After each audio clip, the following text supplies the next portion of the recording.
inclusively. And day 3, I tell you, we are going to catalyze. And in the evening, we are going to do all of the digging of the 3 together. So you are all highly welcome to day 3 of the Power of Inclusion 2023. Can you please jam your hands together? Do the he jamming, drop some emoji. If you are happy to be part of 2023 edition, it has been so fantastic so far. I've enjoyed every bit of it. The speakers, the panelists have been fantastic. I tell you, you need to go back again and listen. But I tell people, you can get more from Harvard. You can't get more. I mean, the array of speakers we have, I mean, we can't even pay their bills, but they've given us so much to learn, so much to chew that will last us for the next 1 year until we come in 2024 for another Power of Inclusion. So if you're happy as I am, and you are ready to get going, now I welcome you again, once again, for this morning edition. And this morning edition will be looking at Catalyzing. I won't be speaking to that topic, and I won't make attempt at all, because I know we have erudite speakers that are well suited to discuss that. Without wasting our time, I'm just going to invite and call on our convener, Lady Herbert, to lead us in the national anthem. Oh, Canada. Do I need to share the screen, or you will be able to do that? Please share.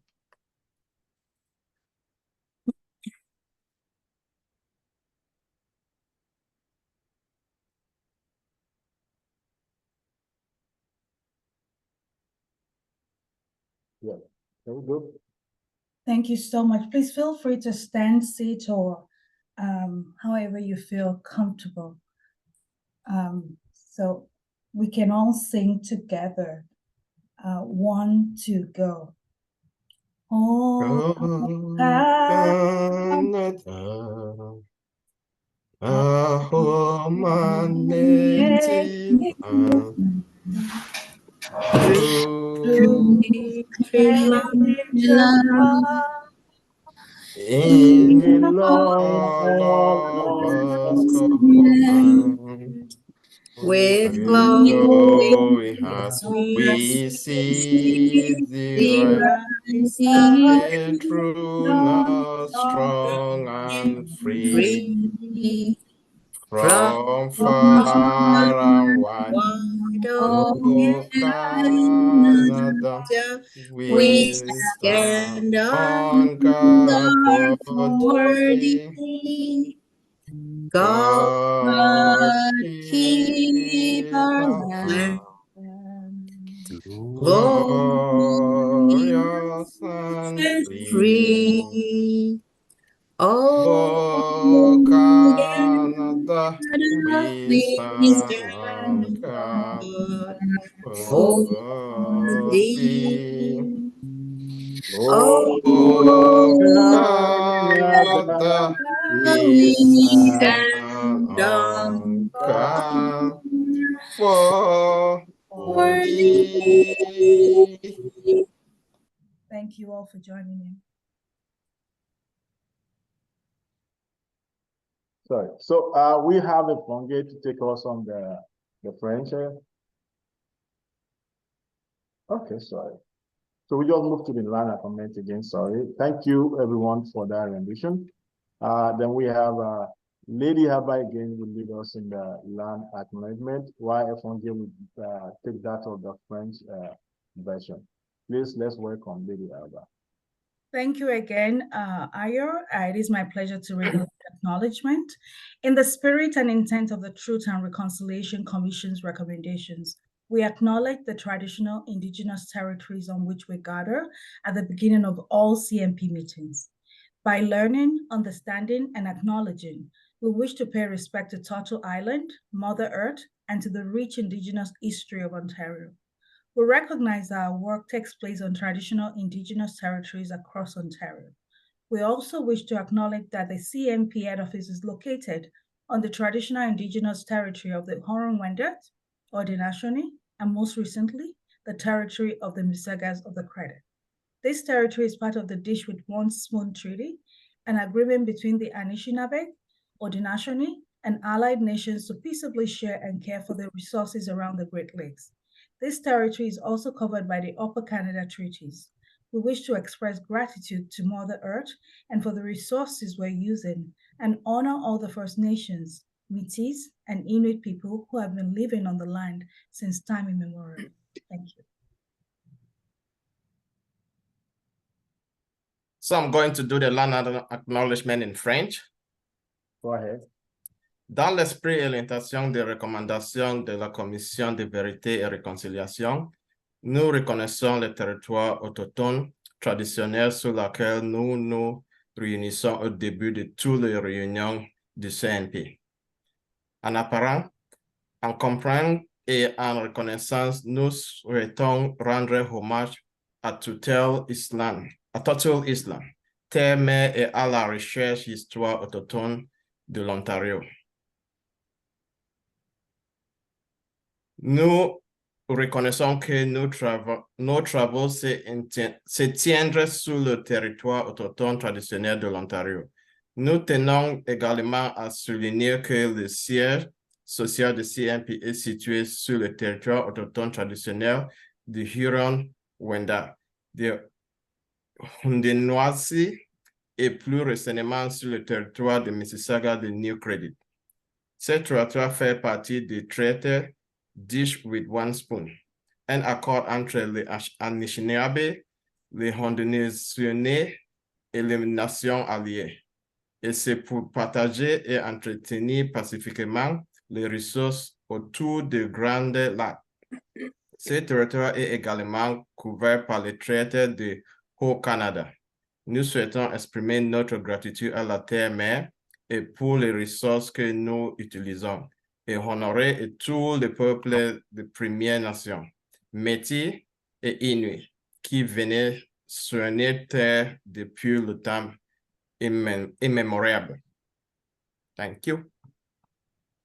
Yeah, thank you so much for that, Etonge and Lady Abba. We appreciate you sincerely. And that is it about the land acknowledgement. Ladies and gentlemen, once again, this is the third day of the power of inclusion. And today we are catalyzing after we ignited change and we get everybody to be involved in leadership. Today we are looking at catalyzing, and I'm so happy to be here.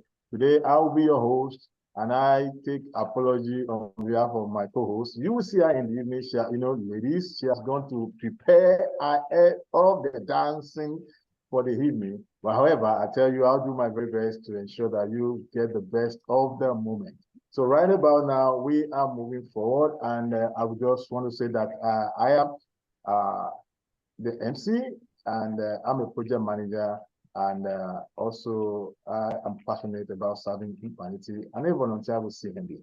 And so many of us also are here that I also volunteer with CMP. And to move us further in today's discussion, I'm going to invite and welcome the wisdom keeper, Josephine Lavely, to take us on the next item. Please welcome her. Good morning, everyone.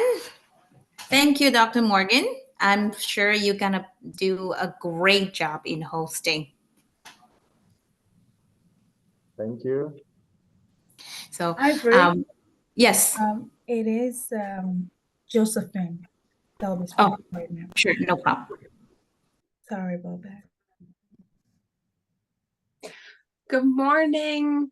Welcome, everybody, to the Power of Inclusion. Thank you so much, everybody. We're going to have a beautiful event today and safe travels for everybody.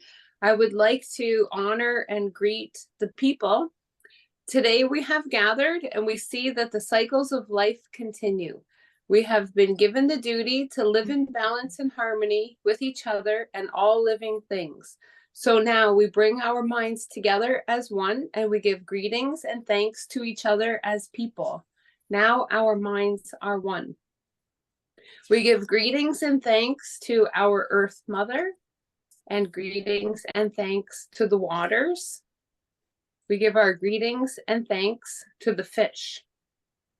We turn our minds to the fish in the water. They were instructed to cleanse and purify the water. They also give themselves to us as food. We are grateful that we can still find pure water. So we now turn towards the fish and send our greetings and thanks. Now our minds are one. We give greetings and thanks to the plants. We give our greetings and thanks to the food plants. The medicine herbs. We now turn toward all the medicine herbs of the world. From the beginning, they were instructed to take away sickness. They are always waiting and ready to heal us. We are happy there are still among us those special few who remember how to use these plants for healing. With one mind, we send greetings and thanks to the medicines and to the keepers of the medicines. Now our minds are one. The animals. We gather our minds together to send greetings and thanks to all the animal life in the world. They have many things to teach us as people. We see them near our homes and in the deep forests. We are glad that they are still here, and we hope that it will always be so. Now our minds are one. We give our greetings and thanks to the trees. We give our greetings and thanks to the birds. We put our minds together as one and thank all the birds who move and fly about over our heads.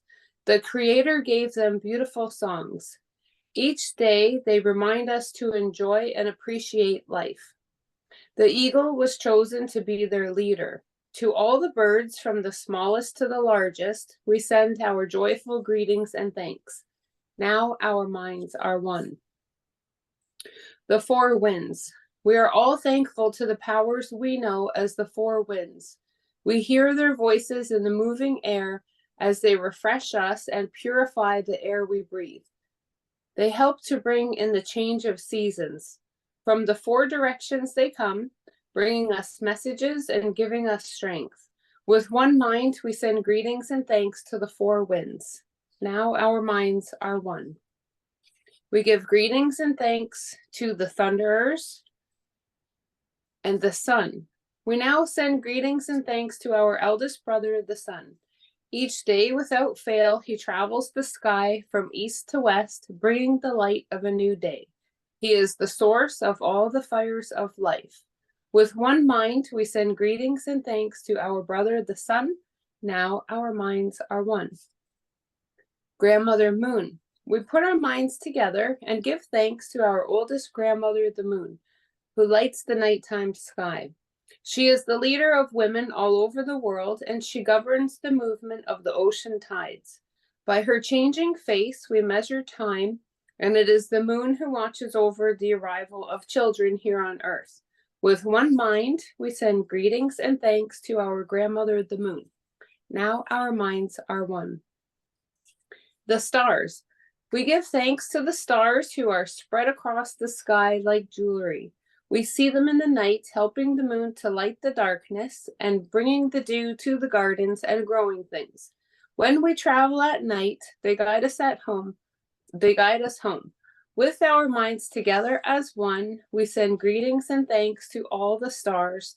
Now our minds are one. And the enlightened teachers. We gather our minds to greet and thank the enlightened teachers who have come to help us throughout the ages. When we forget how to live in harmony, they remind us of the way we were instructed to live as people. With one mind, we send greetings and thanks to these caring teachers. Now our minds are one.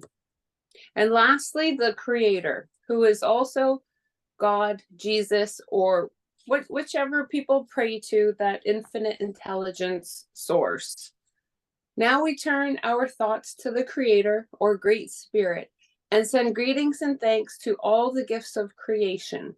Everything we need to live a good life is here on Mother Earth. For all the love that is still around us, we gather our minds together as one and send our choicest words of greetings and thanks to our Creator. Now our minds are one. I so look forward to seeing everybody later. Safe travels, everybody. Thank you so much, Josephine. Thank You're you for welcome. that beautiful rendition. It's powerful how we acknowledge and appreciate the things around us. And we want to say thank you for being part of the Power of Inclusion 2023. For the the first day, second day, you've been so tremendously awesome. We say thank you. You're welcome. Sincerely. At this time, I'm going to introduce the one that will give us the welcome address. It also has been very committed to the project of CMP. And you would think she's in Nigeria. In actual fact, she's one. Well, don't worry. You will know when she starts speaking. Ladies and gentlemen, join me to welcome Avery Lee, who is a branch manager with the RBC, who is been working with RBC for over 12 years and experience in the financial industry. Lady Avery Lee, you want to say something about yourself as you lead us and give us the welcome address? Thank you.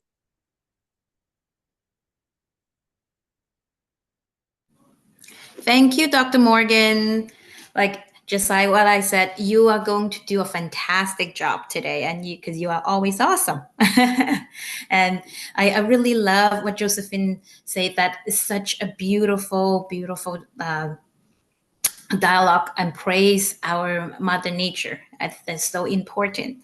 And I want to say welcome and thank you everyone to come to our third day session, Power of Inclusion Catalyst for Change. I have watched the first 2 day session. The dialogues were amazing. I can see the passion and determination of our speakers and the impact they're creating, just like what Dr. Morgan said. I urge everyone to go back to see the recording again and again, because it's so powerful. And of course, today is the third day, right? I hope you enjoyed the previous 2 sessions as I did, and you will enjoy today's session. And we're gonna see a lot of you guys in the afternoon in-person meeting, right? I have been very fortunate to participate in the series, that Power of Inclusion. This year marks the 3rd year, right? The first year is Power Inclusion, What the Fuzz About. The 2nd year is Strength in Our Diversity. Since we have started process of Power Inclusion, of course, this year is all about acting on it, all about changing. That's why we have Catalyst for Change. It's not just changing for us. It's changing for our children, our future generation. Only by acting in present, we can build a better and brighter future. And as what Dr. Morgan said, that I am a Nigerian, and I feel like that, like all of you guys are my sisters and brothers. We are just from a different mother. And I'm really happy CMP moving forward as CAP, and not just not just for African, it's actually for everyone, right? And that's why. Sorry. That's what Power Inclusion is all about. It's everyone, right? And I really want to thank our CAP President, Lady Abba, and all the Power Inclusion Committee members who brought this year's event to life. And I want to thank all the speakers who devoted their time in the event, right? And I wanted to say thank you for all the participants who are watching and listening to this dialogues, because it is so important. And I hope everyone will enjoy the session. And thank you so much, everyone. I don't want it to take much more time. Without further ado, let's go on. Thank you, Dr. Morgan. Oh yeah, Avery, thank you so much for that welcoming message. Indeed, it's a welcoming one. Ladies and gentlemen, please drop your emoji, put POI23 in the chat room, and let us also acknowledge and appreciate the welcome address by Avery Lee. Thank you so much, Lady Avery Lee from Nigeria. Amazing. All right. Right about now, we move on. We have so much today, and I can't wait that we start listening to the panelists. They are loaded, and they can't wait. I mean, they are waiting to just start, by the way. Right now, so many of us have heard about CMP, CAP, but we may not have enough information about what we do. And this time, we will be listening to Emmanuel Adebola, who will be speaking to us about the why, the what CMP has done, and what are the future plans and goals. Please join me to welcome Emmanuel Adebola. And he would introduce himself and tell us about him. Thank you. Thank you very much. Hello, everyone. It's great to be here this beautiful Saturday morning. I'm seated by the window of my room, and it's very bright Saturday morning. My name is Emmanuel Babatunde Adebola. I'm an IT and business management consultant. I'm a marketplace minister, serial entrepreneur, and a community developer. But I've also had the unique privilege of working and volunteering with the CNP CAP under the leadership of Lady Abba Adejisola Atiba. We're all welcome to this very beautiful event. As we've been told, this is the third day of what's been a wonderful time, learning about the focus, which is Catalyst for Change, as has been mentioned, which is another dimension of power of inclusion. And we're very happy for the support that we've gotten from everybody who is joining this. This event's been put together by the Canadian professionals of Nigerian and African heritage, which is what CMP is essentially. CMP started out in 2018 with a very ambitious project of reaching out to people, ensuring that they provide a platform that would ensure that people hit the ground running. Many of us who are migrants come in here, and the first thing that happens is that regardless of the titles and positions we have back home, we find out that there's a reset of some sorts that happens, and you don't know where to start, literally. The good news is that the story has become a lot better today than it was 17 years ago, or maybe even older. And it is to the likes of the companies, organizations like CMP that have stood up to provide that enabling environment that ensures that people who come in are actually welcome in. Even though the CMP has gone by the name CNP being Nigerian, the organization has been very welcome to many many Africans across and even beyond that. So that's one of the things that the organization has been able to do very successfully. The organization has had different events. Almost on every Saturday, if I'm not mistaken, there's one event or the other that is targeted towards empowering people with skills and development. So the organization is not just focused on helping you come on board, but helping you stay relevant. So whatever it is that you choose to do. And it's amazing. We've had fantastic people across different industries talk about different things, whether you want to learn how to save money, you want to learn different topics have been made available. And I'm sure that if you go to the website, CMPNGO, you would be able to see, you'll be able to get a lot more information about what is available. The focus for today, as we've been told, is catalyzing. And catalyzing, I must admit, I had to check the meaning of catalyzing in the dictionary just to be sure I got it right. And essentially, it says to cause to accelerate a reaction by acting as a catalyst. And this is instructive because those who manage change know something very important, that change oftentimes is not instantaneous. It goes through a series of processes. First, you create the awareness, and then you have the desire, you have the knowledge of how to do it, you develop the abilities, and so on, and you reinforce. So it's a continuous change. Let's say, for example, yesterday, the revered judge told us about a concept that many of us have had before, unconscious bias. And it wasn't the first time I was sharing it, and I would imagine it wasn't probably the first time you heard it, but he took it from a different angle that made me realize, So it's very possible for you to be in a dominant sector and not realize how people are being marginalized and what people are going through. Inclusiveness helps us to recognize that we may not look like other people who are coming in, but we can empathize with them and support them as they do, they come on the journey. So those are some of the things that I believe we'll be learning. And the beautiful thing is that every one of us here has an opportunity to play a part in that. We're going to have wonderful people sharing with us, just as we've had in the previous days.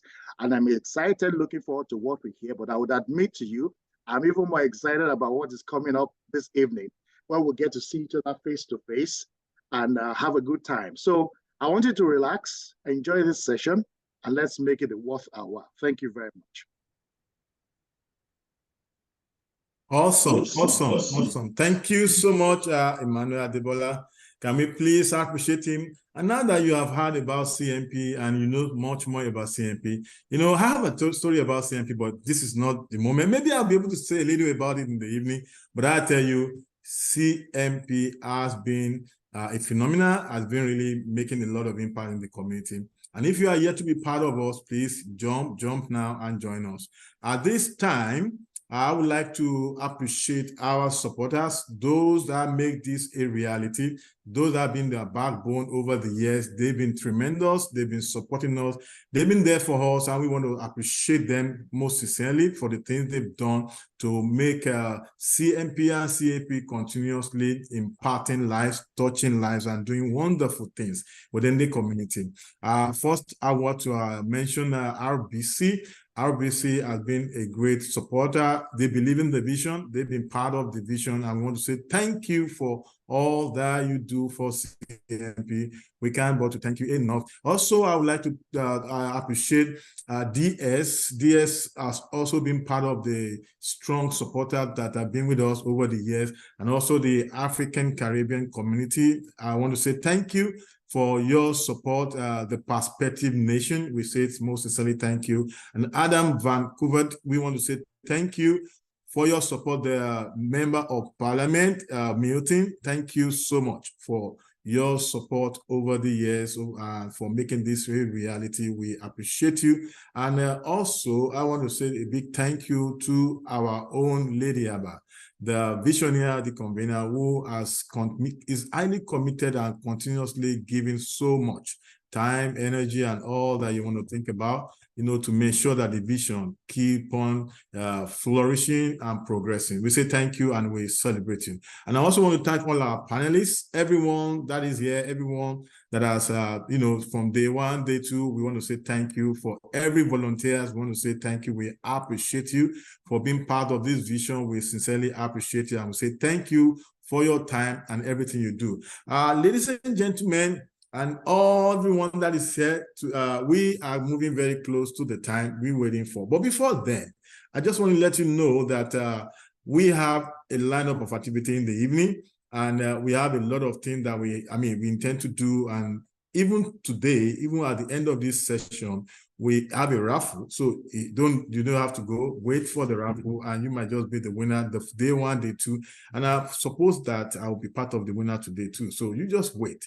And at the evening time, we're going to be having some awards that will be given out as part of what POI does to appreciate the effort and contribution of everyone in the community. And today in the evening, we've been doing that at the dinner, and unfortunately, we don't have more space again. I will have said get your ticket. But again, if you are already scheduled for that, please don't come late, because we are starting right on time. And I tell you, we'll be having an award for different categories. We have the Catalyst category. We have the youth category. We have the president, entrepreneur, and the volunteer, as well as the leadership category award. And these are people that are, giving their best and continuously giving their best to the community. We just want to celebrate everybody in a very, beautiful atmosphere. So please join us and ensure you come right on time, because we are starting right on time and we want to make it a very impactful moment.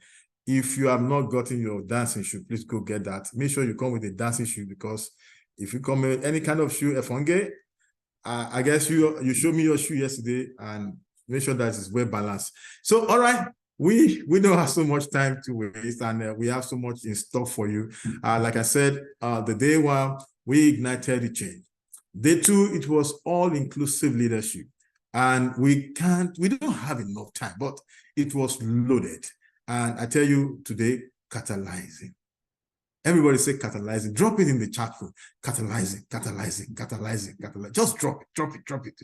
Hot.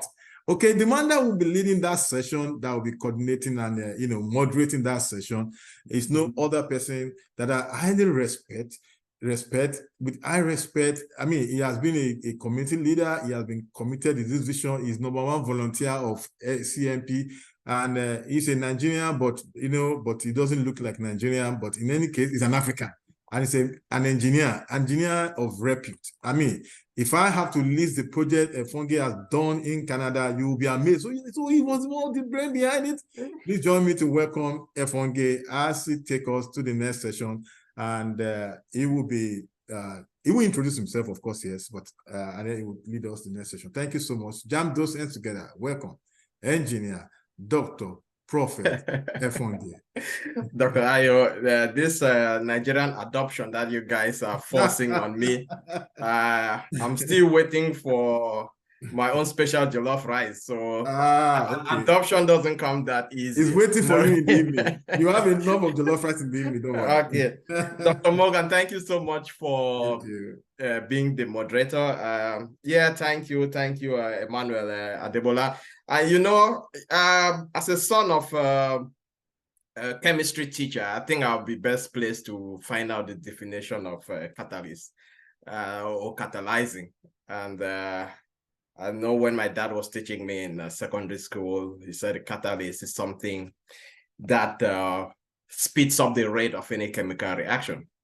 But you'll be interesting to know that when I got to Canada, I realized that I had to change that conception, because while watching the news, it became clear to me that a catalyst is something in a car that is stolen as often as you can remember. So, but we have a huge group of people today, great panel, that they are going to tell us what catalyzing is. And they are going to be looking at this from different perspective and different experiences. They'll be sharing their experiences. Again, the way I'm going to moderate this is going to be more of a discussion. We listen, and then I will encourage everybody to immediately you hear something, send your question on the chat, because we want to make this very interactive. I don't want you to wait to the end, then you forget. Post your question to the chat. There are people there. If you speak French, and you can send your questions in French, we have you covered. We are going to start off with, I'll just tell you who our panelists are. Then we'll get a keynote address, and then we'll go around each of the guest speakers. So let me just tell you who you'll be listening to. Our keynote speaker is Harriet Thornhill. Distinguished speakers include Padmini Padiatri, we have Dapo Bankole, we have Teniola, we have Brenda Holaran, we have Joshua Okoli. So please, those are the people we'll be listening to. I'm going to call on our keynote speaker, Harriet Thornhill. So Harriet Thornhill is really a leadership coach. She is been on several boards. She is a former executive of RBC, and currently she is the Chancellor of Tyndale University. So this is where it becomes interesting. So according to RBC data, she is retired. So I don't know what she's doing at Tyndale. She is going to tell us a bit about that. And please go check out Tyndale University. I found out it's a university, it's a Christian university in Canada, in Toronto specifically.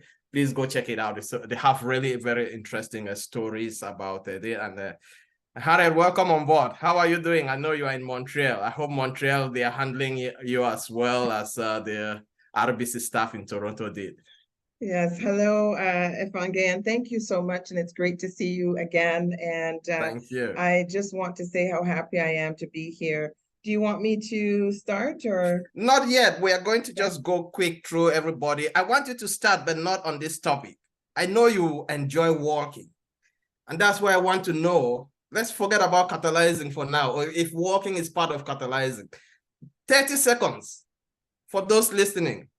Why would an executive and the chancellor of a university be interested in walking? In working? Walking, like you enjoy walking during your spare time. Oh my goodness, walking saved me during the pandemic. I had to really practice what I preach to my team about putting my mask on first, and walking with purpose really helped my mental health. It helped to clear my mind. It helped me to be able to pour more into the people that I serve. And so I would walk for hours, and I would walk with intention. I remember when my mother-in-law lost one of her legs. She lives here in Montreal. We're celebrating her today, actually, 90th birthday. And so one day when I was doing my walking, when she was in surgery, I was walking, but I was praying. I was reflecting. I was giving thanks. And so walking for me is very important.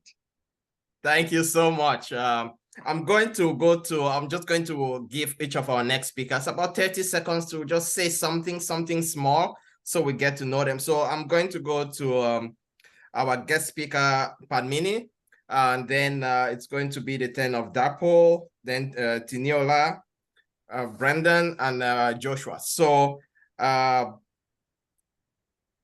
our next, one of our distinguished speakers, she is a co-founder of the Asian Canadian Educational Network. She's an educator with the York District School Board. Actually, she is a principal. And I hope my definition of catalyst was correct because I have now a principal. Yeah. Principals do know everything as a student. She, in the corridors of CNP, you are known as the mom of Rochelle. Nobody knows your name. That's what it said. And one of the reasons we are doing this event and one of the reasons you are here is because last year you made a statement that I hope you guys do it next time. And we took that to heart. And some people said, no, since it's inclusion, we have to include you and put you center stage. And that's why you're on the panel today. But I'm not going to go into that right now. Can you use 30 seconds to just tell us what are some of the things you enjoy? Why is it so good to be a principal? Well, my life journey started in South Africa, and I was third generation South Asian diaspora. And, you know, I lived through the era of apartheid. I lived through the oppressive systems and practices. And as a child growing up in South Africa, I know what disenfranchisement meant, what it felt like. And my life's purpose has been to you know, transform, to change, and to just offer my best and my best skills, my best attitudes, and my best knowledge. And in my daily work as a principal, I have the optimal opportunity to make those changes, to identify systems within Canada, within schools, within, you know, organizations, systems that marginalize. And I'm able to help identify inequities.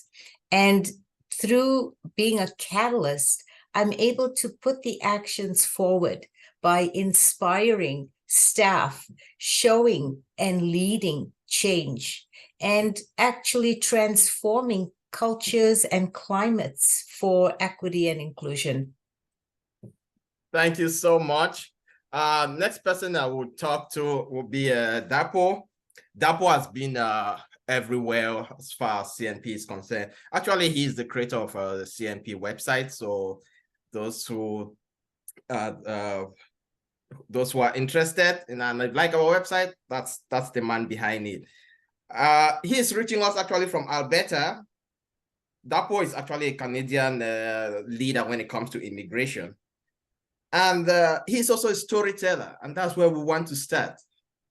Dapo, one of your stories, you said, what is wrong in being different? Can you give us a 30-second version of that story? I've read it, and don't worry if I caught you. If you go too much, I'm going to cut you because one of my professors once told me a good storyteller leaves everybody wanting more. Thank you very much. I prefer the 30 minutes, not the 30 seconds, okay? No, you have less than 30 seconds. You've already used 5. All right, so what's wrong with being different? Well, I always say this, it depends on who you ask. And in 2017, I was aboard a flight. I was going to the US for a conference. Up until that point in time in the flight, everything had gone very well for me that I didn't even notice how much I stood out from everyone, like 5 rows behind and ahead and all that. Guess what happened? Someone farted. We've all been there. No sound, no groan, not even a courtesy warning, nothing. Just a horrible, rotten, choking smell. I looked up to my left, you know, I looked to the right and my eyes locked up with the people around me. Guess what? I quickly just looked forward. Immediately I looked forward, the people in front of me, they looked back at me. I just looked down. But the reality is, it wasn't really me, and I need you guys to believe me this morning. I wasn't the one who farted. But at that point, I felt guilty. I felt maybe it was me. Why? Otherwise, why was everybody looking at me that way? Then it dawned on me at that point. I was the only Black guy, I kid you not, within the perimeters of that very crime scene. To be fair, no one said a word or accused me verbally, but the gaze seemed to say a lot, and I accused myself. For once, I wanted to look like everyone else. I used to be proud of my skin color. You can see my skin color. But at the moment, I was, at that point, I was not a culprit, yet I was ashamed. What's the point? It is very human to suspect what looks different from us. And we all know that. We usually suspect what looks different from our daily programming and reality. It's normal, but it shouldn't be so. And that's why we're here. We need to understand and respect our diversity better so that we can harness the inherent strength in it. Until then, our relationships, our communities, organizations, and even Canada as a whole will continue to miss out on the power of inclusion, the strength in our diversity, and the peace that comes from a united society. Thank you. Thank you so much. Let me move over to Teniola Onabanjo. She is the founder and CEO of Making the Move. She was a pioneer director of CNP, and she is the Senior Manager, Inclusion, Diversity, and Equity at KPMG. She's also a recipient of the RBC Leadership Award. She's popularly known as Tenny. Tenny, how are you? I'm great. Thank you for having me. You are the founder and CEO of Making the Move. So how are we doing with making that move? We're doing great so far, and thank you so much, CMP, for having me. I started Making the Move, and I'll probably tell the story during the panel, but I started Making the Move because I saw the challenges newcomers were facing with regards to getting into the job market, either they're being underemployed or unemployed. I faced one, right hand with my sister, having schooled in Canada, done her master's, and it still took her about 3 years to land employment. And one of the things that I noticed about, her issue was she's more of an introvert and I'm extroverted. And because somebody is not as bubbly as other people, they would tell her they fear that, that would affect how she would handle the office work. And then I saw her go through that challenge for 3 years, but thank God, she's been employed ever since then. However, I wanted to really break down the biases that people had with regards to, as Dako had mentioned, people that are different from them. Because someone is different, you begin to judge them a lot more harshly than you would do another individual. So that's, the main reason why I started Making the Move, and we've been able to support hundreds of newcomers so far to get into the job market. Thank you so much. So let's talk about Brenda Holaram. So Brenda, I don't know where to start.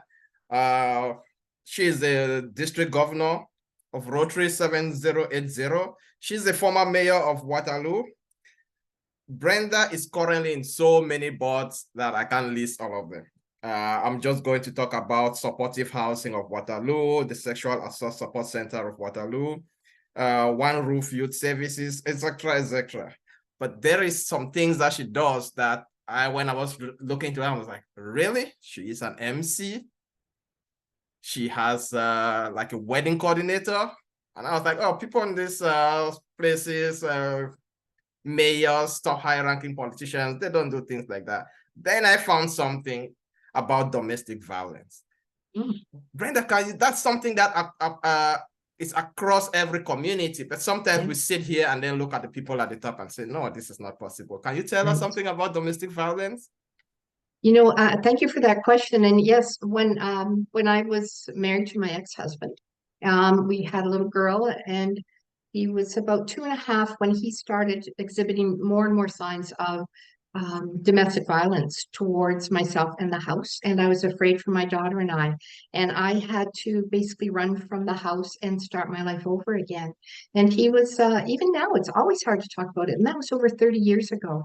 But I think what's really important, and I speak openly about it, I do keynote speaking about domestic violence. I want women to know there's no stigma to domestic violence, because I was able to move on from a very difficult time. I went through some very difficult challenges, and then I became the mayor of a city. And I want women who have gone through some really difficult times, who've survived domestic violence, to know that don't let it hold you back from achieving your dreams. Go for it. Find your way. Reach out to other people. There's support there for you. But I felt there was stigma for a long time and was very ashamed of it and thought it was me, that it was my fault. And now I've come to realize it's not. And I survived it, and I grew from it. And now I'm in a position that I can help and support other women and their children going through these terrible, terrible situations. Domestic violence is on the rise. It's all across Canada, very, very a big issue, and we need to talk about it. We need to put a name to it, and we need to support the women and children who are suffering from it. So thank you for that. Thank you so much. Well, I think there's no better person to put it out there, because most of the time we look at the TV and then we see mayors and we think everything is okay. So thank you, and thank you for being an ally, and thank you for talking about it. Thank you. Joshua Okoli. Joshua has an interesting story. If you watch any Nigerian movie, everybody wants their kids to be an engineer, a lawyer, or a doctor. This guy became a lawyer, then decided to go into banking. I don't know how the conversation went with the parents. However, the thing I want him to tell us today, with all these things that the government always hear on TV, the rates have been increased by 18% points and all whatnot. You are so much involved in investment and wealth advisory. Give us a bird's eye view about what happens when your clients come to you a day after they have increased rates. What happens at your office? Good morning. Thanks. I like that question.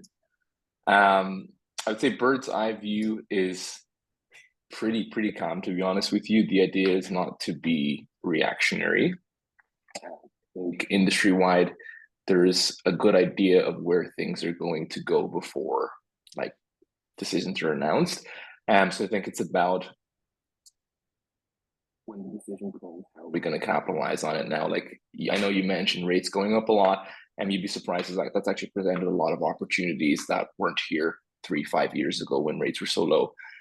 So I think the idea is to stay calm, get clients to stay calm, and kind of see what we can do and how we can capitalize on the opportunities going forward.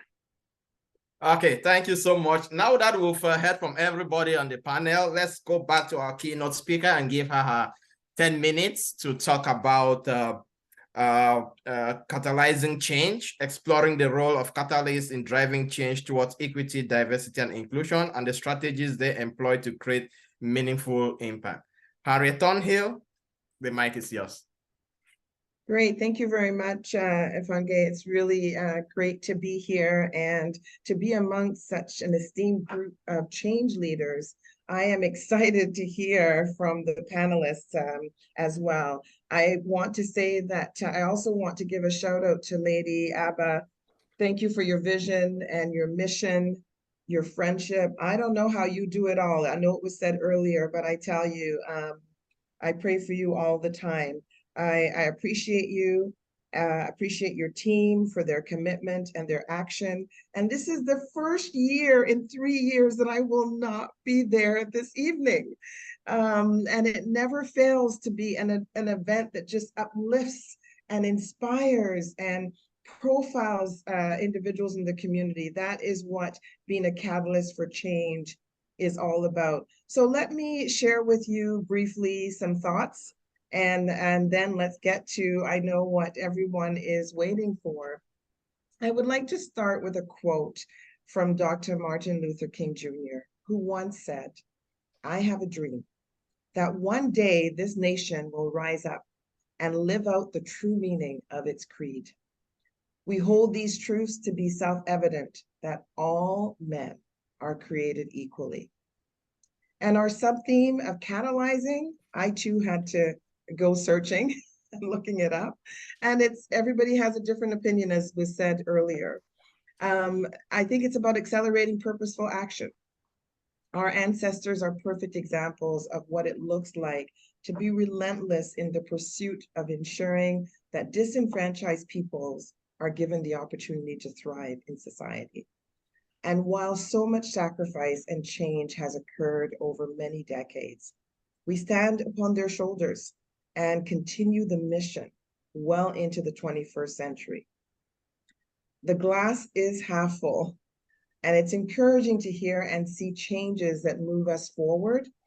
You know, I just recently, I think it was this week or last week, you heard about the changes that are going to be made that, you know, that they're not going to be holding people who come into Canada, that the employers are asking questions for Canadian experience. And so, you know, changes like that, it's good to see because we're moving forward. It is a journey. It's not a sprint. But there are structural barriers that still need to be reimagined, and personal biases that require continuous learning and unlearning, biases that obscure healthy, productive cultures and environments where all feel a sense of belonging, and where psychological safety is not a fad or a singularly occurring leadership action. I had to focus on it every day when I led a team of over 4,000 employees. This necessary and ongoing transformation will require all of us, collectively and individually, all of us to rally around actions that will bring sustainable change. And all of you on this webinar are doing that, the panelists, for sure, supporting those whose voices have been silenced or do not have the support to confidently use their voices. As I reflected on the sub-theme of catalyzing for change, I did ask a few people about their views. And my go-to tends to be the talent of the future, the younger generation, just to hear what they're thinking, what their thoughts are. And we have some on this webinar today. And one young Black professional, her views really stood out for me. And there were 4 themes that I gleaned from her, as well as others. And the first one is around actively participating in the journey towards liberation, a journey that encompasses both personal growth and collective empowerment. The second theme I heard was around challenging the status quo. That's what Catalyzing for Change is all about, even when it offers comfort or security, and building communities that encourage new ways of thinking and living, boldly advocating for change. And number 3 is viewing it as a multi-layer endeavor, from awareness to understanding to action, redefining success and fulfillment, not by the standards of a few, but in alignment with one's own values and aspirations. And lastly, what I heard was using one's privilege as a platform to amplify marginalized voices, which we heard just in the introduction today. I am personally reminded of Gandhi's message, be the change that you wish to see in the world. It urges us to embody the values and principles we wish to procure and amplify. To me, it starts with my own conscious effort to practice self-reflection regularly and ensure that I remain guided by values that support being an agent of positive change. You know, during my 40+ year career in the business world at a great organization, I realized that being one of the first or the only one at times around the table was also paving the way for others.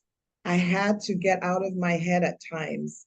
I had to rise above the challenge and sometimes the tendency to potentially be frustrated or feel like, you know, we're not making change, because I had to start thinking that if I can play a role in paving the way for others and joining with other colleagues, then it's worth it. And also being a part of an organization that's progressive and was showing how they too wanted to make change. I dedicated time to not only leading my team and putting practices in place that supported equity and inclusion. I'll say diversity, equity, and inclusion because representation matters. Spent a lot of time on that. But I also opened myself to help others outside of my network. Mentorship and sponsorship was and still is something I am passionate about. I recall one of the many times, but this one in particular, when I challenged myself. I heard from my colleagues that there was a need in the Indigenous community to mentor Indigenous youth. And I thought, I'm going to do it. I'm going to step out of my comfort zone. In addition to mentoring youth in my own community, I joined the Outside Looking In organization and had the privilege, I would say, of mentoring a high school young woman. And it was very humbling and enlightening to understand the challenges that that community faces and how to support them. It was an experience I'll never forget. And receiving a letter from her at the close of our mentoring relationship, it was really a good feeling when you think about being a catalyst for change, to hear specifically of how she felt empowered and how she felt that there was definitely a difference in an output in terms of our mentoring relationship. But I share that with you, not to give myself a pat on the back, but to let you know that even though I've retired, I'm not taking a posture of, I did my part and now I can relax. And I know that Lady Abba was a part of my installation at Tyndale. Who would have thought that I would be the first Black chancellor at a university? And I know there are many more, but at that particular university where they're embracing change, there's more to be done. And as long as God gives me the ability, I remain committed to being connected to and to be a part of those who are focused on accelerating change, to provide access to any platform or access to privilege that I might have to help others thrive, and to also build stronger relationships with allies. And that's what I'm doing when I spend the part of my time portfolio these days making sure that I give back. I believe that to catalyze more widespread and behavioral changes, we have to keep pressing forward, to keep the end goal in mind, to keep our purpose and passions sharpened, and to build resilience to support us as we navigate challenges, to support leaders and organizations that are driving forces behind cultivating change beyond performative activism. And while I support bold transformative actions, our respective platforms and spheres of influence are not the same. And we're probably going to hear it from the panelists. No action is too small. We don't have to look far to hear the stories of one act that changed the trajectory of someone's life. What might seem like an ordinary or small act can have a rippled effect and go a long way. So we must not give up.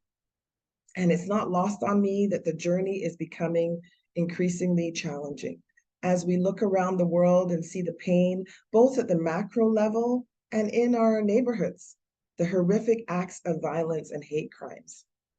Active catalysts, the ones on this panel, the ones in this virtual room, can sometimes feel frustrated, can sometimes feel like the journey is lonely and feel fatigue. And so I wanted to take this opportunity to encourage all of you, all of us, to keep your eye on the bigger vision, to stay grounded in your values. The world needs you to be a catalyst for change. You need to be a catalyst. You need you to be a catalyst for change.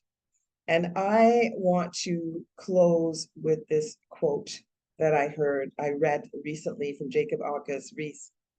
Listen to it carefully, because it is an encouragement for all of us, regardless of the size of our platform, regardless of how we are being a catalyst for change. He wrote, "When I have been at it for a while and nothing seems to help, look at a stone cutter hammering away at his rock, perhaps 100 times without as much as a crack showing in it. Yet at the 101st blow, it will split in two. And at that point, know that it was not that blow that did it, but all that had gone before." So let's keep the focus.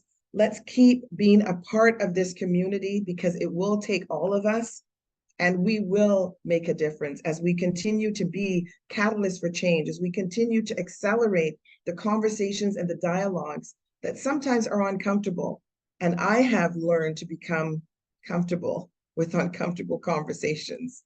It depended on my survival in many scenarios. And I just want to commend and salute all of you. And now I am going to enjoy listening to the esteemed panelists. Wow, wow, wow. Thank you so much. That was great. That was great. You know, again, we're going to, at the end of this day, we're going to have different definitions about catalyzing. On your talk, we had things like active participation, challenging the status quo. You quoted Martin Luther, you quoted Gandhi. And again, congratulations for being the first Black chancellor of a university in Canada. That one, I missed it. I didn't know that. I've learned something. Of Tyndale University. There are more Black chancellors, thank God, of universities than of Tyndale University. That shows change. Thank you. Okay. Now let's move to our next guest speaker, Padmini Padiatri. Again, I told you people, we call her Rochelle's mom. She is going to be talking about mobilizing allies, discussing the importance of allyship in catalyzing change and exploring ways to mobilize allies to support and advocate for equity, diversity, and inclusion. And again, she is principal of a school. So students, take notes. And while she is going to talk, please don't be shy, send in your questions. We're going to, some are coming in, but keep sending in any questions. And we're going to discuss these questions at the end of our panel discussion. Well, thank you, CNP and members of the panel for this welcome. I am looking forward to continuing to listen and learn from everyone. And there was many resounding themes from Harriet as she spoke this morning. And I would like to share a few thoughts as well. And let me tell you, in my job as principal of an elementary school, you don't have 2 days that are the same in any way, shape, or form. And every day is an exciting day to make a difference. So for me, you know, sharing some thoughts on allyship, it offers pathways to transformation.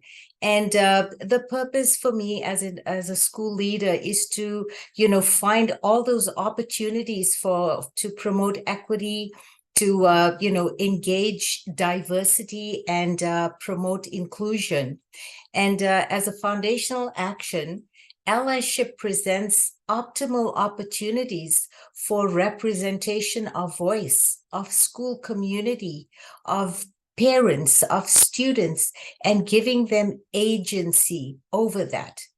It's being able to allow for knowledge mobilization and recognizing lived experiences, competencies, and innovation that all the stakeholders bring and offer within the systems and structures and teams that we work with. One example of this is parents that come into the school and are able to offer their skills and teach, you know, to change and transform perspectives. And when you talk about stereotypes and you talk about narratives, in my role, I found the biggest challenge is addressing the negative stereotypes and the dominant narratives that continue to marginalize and disenfranchise students and certain sectors of the demographics within our population. So as a leader and as a catalyst for change is being very cognizant of those times where you have those opportunities to deconstruct the attitudes and the narratives that will make a difference. I look to create safe spaces for belonging, for validation, and move towards transformative practices with the staff in our school. And by engaging and catalyzing purpose and momentum, we work together to benefit all. And some of the intrinsic ways that we apply this is through representing staff. So students see themselves represented in the staff of the school. Ensuring that resources are reflective of cultures and customs and the global diversity that is so foundational to building global citizenship in school. Allyship is important because with allyship comes action. And the difference with allies is that allies choose to take action, and the attitudes are turned into actions and voice and purpose, and they see themselves reflected in the goals, actions, and outcomes within teams, within organizations, and within systems. So an ally is a catalyst for change, and motivating allyship allows for transparency, for direction, and knowing how to leverage the knowledge, innovation, and diversity for transformation. I think about allyship and I think about equity conscientiousness. Allyship summons action to the cause, and allies leverage their status, positional power, and passion towards desired outcomes for equity, diversity, and inclusion. The importance of allies in catalyzing change also results in empowerment and access. And it is extremely important for people to understand the concept that the difference between equity and ensuring equitable outcomes for all. Equity is not equal. And that is something that we revisit each day at school when we look at the diverse needs and strengths within our school population. So it is important for me as an instructional leader to always consider that allies work at all levels within and beyond systems, organizations, and structures. And some examples of this includes engaging all stakeholders within the borders of the school and beyond the borders of the school. And a clear example is our school's partnership with CNP in celebrating Black excellence, heritage, and culture, and sharing our lived experiences. And also honoring lived experiences to be at the core consideration for change.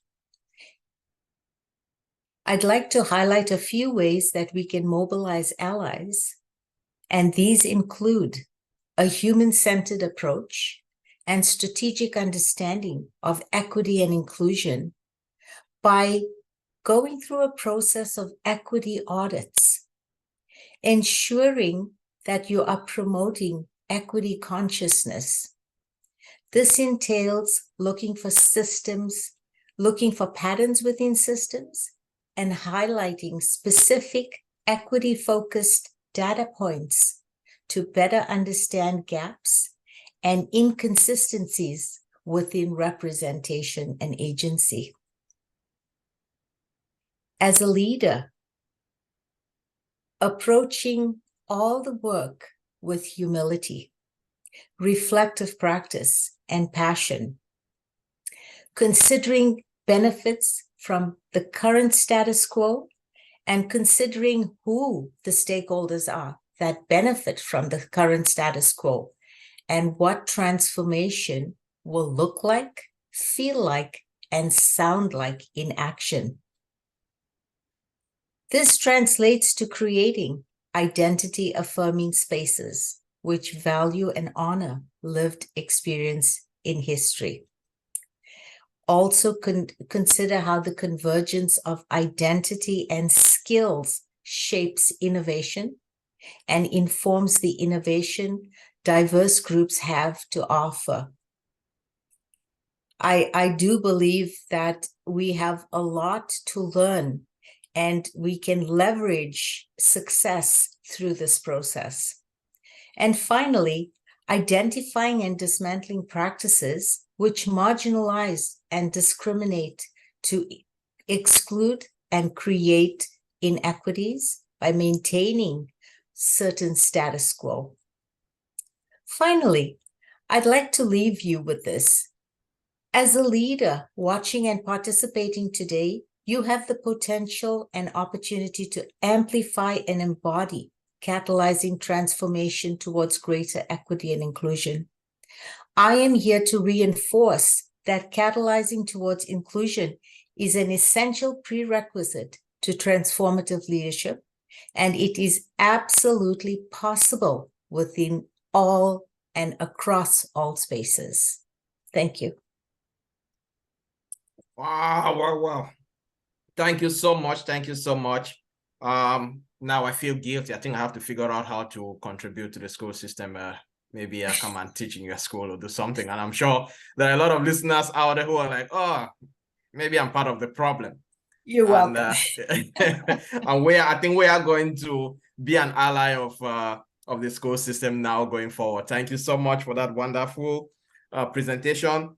We have the next distinguished guest speaker, Dampo Bankole, the man with the story, the storyteller. He is going to be telling us another story, this time intersectional advocacy, discussing the significance of intersectionality in catalyzing change and addressing the unique challenges faced by individuals with intersecting identities. Dapo, how are you doing, my brother? I'm doing very well. This time nobody is looking for you. Everybody's looking at you for the right reason.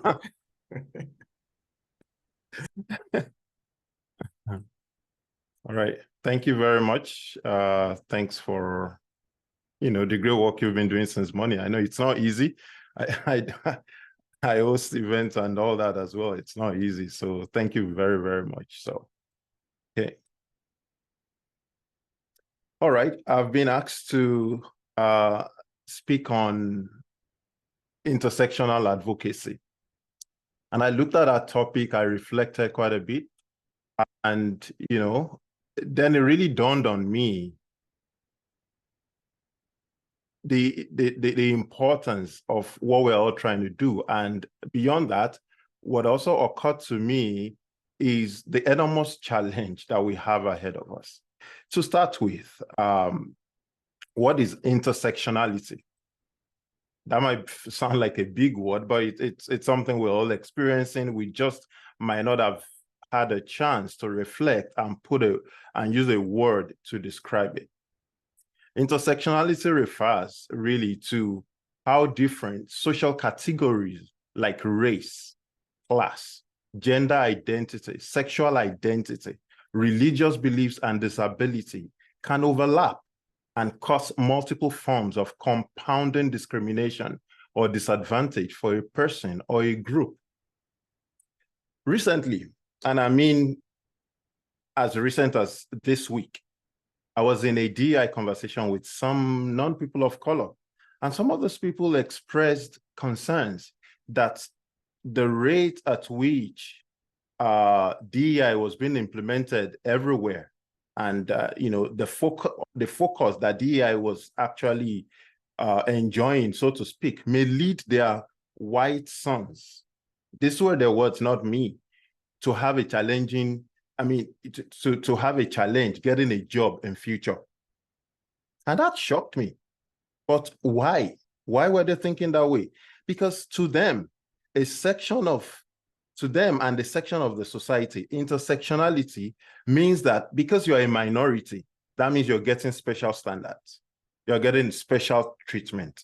And really, nothing can be far from the truth. Here's what Mary Beecham has to say about this. She said, some people have a hard time recognizing privilege, saying, I work hard. I don't get things handed to me. I understand that. Here's how I respond. Privilege isn't bonus points for you and your team. It's the unfair penalties that the other team gets that you don't. It's the absence of obstacles and barriers that you don't have to even deal with. You don't even have to think about. If you have a hard time recognizing privileges, focus on what you don't have to go through. That's if you think about it, that's a lot. It's a lot harder to notice. Imagine if you're a first-generation immigrant from a country in Africa, a male, a Muslim, gay, and disabled, living in a rural Canadian province. I leave us to pause and think about that. How do you think life will be for that kind of a person? And I repeat, a first-generation immigrant from a country in Africa who is male, Muslim, gay, disabled, and living in a rural Canadian province. Let that fuel your empathy and action. Marie, by the way, is a DEI advocate, a speaker, and a host of the Changemaker podcast. I encourage you to check out our podcast, Changemaker podcast. Now, as I continue, for those who in authority who might have the chance to come across this, what I am talking about here, I have a reflective question for you. What is the point of giving us a seat at the table if you will not let us show up fully? What's the point? There is an interesting concept that I really do want to touch on and just highlight, bring to the fore briefly. It's the concept that's known as a critical race theory. In general, people say CRT. What that does, what that says, is it suggests that the law, legal institutions, government institutions possess inherent racial biases, and that race in itself, it's not natural or a biological reality, but rather it's a socially constructed idea with which white individuals utilize to promote their own economic and political advantages, often at the detriment of individuals belonging to marginalized communities. It saddens me to say, after all that I've seen, read, and heard, that as Canadians, covert and systemic racism is part of our national heritage. But you know what? I'm here to say that by understanding the right levers to pull and working together as a unified community, we will change the trajectory of history that we all create on a day-to-day basis. Like our subtopic today, Catalyzing, suggests our work as catalysts for change. It's a continuum. It's what my English teacher taught me back then, and say it's a gerund because it ends in ing. It tells us that it's something we have to continue to do. It's incomplete. James Clear, the author of the book Atomic Habits, he said, "You do not rise to the level of your goals. We all have goals, but rather we fall to the level of our systems. Even though as immigrant minorities, we have goals, we have dreams, we're looking for a change. The reality is that if we do not intentionally create systems to support our desires, nothing, and I repeat, nothing is going to change. The proven system that works and delivers results every single day is nothing but our daily habits. Those are the things that we do on a daily basis. It's not an annual event like this current, the CMP's Power of Inclusion or the Black History Month events. We have to be strategic and work on things daily. And this brings me to a very, very important point. We got to understand and unearth the power structures in order to create the change that we seek. Power structures greatly influence and affect resource allocation, wealth distribution, opportunities, and our own way of life. I'll touch on just 4 critical power structures that we must employ as tools while embracing a community mindset. Note what I sneaked into this last statement, community mindset. I'm telling us, please write this down. There is no liberation without community. It doesn't matter what you believe. It doesn't matter what you do as an individual. You cannot create liberation without community, period. Because if we want to go far, if we want to get things done, we need one another. and I have to speak to us because I believe this is also a family meeting. It's a family discussion as well. Let's stop fighting one another. Let's stop acting out with this crab mentality. Let's stop bringing down one another. We've got to come together because the journey ahead is yet far. Let's come together. Back to the power structures. The first one I'll talk about is the media. Let us create our own voice outlet. Let's create our own story outlet. Just this week, I invited a friend of mine to join a mainstream media interview that I was invited to. You know what he said? He wrote back to me, said, and I'm quoting him verbatim, he said, I do not have any desire to engage with mainstream and Western media outfits. While my story will resonate with many, I'm not comfortable engaging with our outlet because they might misinterpret and misrepresent me. And we know, you all know what I'm talking about. Oftentimes, the mainstream media, they have an agenda, but they use certain stories to rubber stamp what they want the public to know, what they want the public to think about. There is mistrust in the land, so we need to create our own. We need to tell our own stories, one after the other. We need to amplify the stories of others. When we hear and see somebody doing good, we need to amplify the person's stories. We need to join others with their outlets. CNP is an outlet as an example. We need to join hands and support CNP and others like it. The second outlet, the second power structure that I want to talk about is politics. Politics. Let's support those who are contesting for offices. Ourselves, we need to get out there and contest for offices. We need to go out there, make ourselves known. We need to advocate through nonprofits. Without that, politics, power, we cannot have leverage. And we need that in order to create the kind of change that we want, regardless of the myriad of challenges that are ahead of us, that we're experiencing, the compounding intersectionality challenges that we have. Business, that's another power structure that we need to engage in as individuals and as a people, as a community, as first-generation Canadian immigrants. We need to start a business. We need to start a business. It could be a side hustle. It could be anything, but we need to start. If you cannot start, then go ahead, patronize immigrant-owned businesses. Because when it comes to making lasting changes, we need financial empowerment. We definitely need, and that financial empowerment will not come except we own businesses.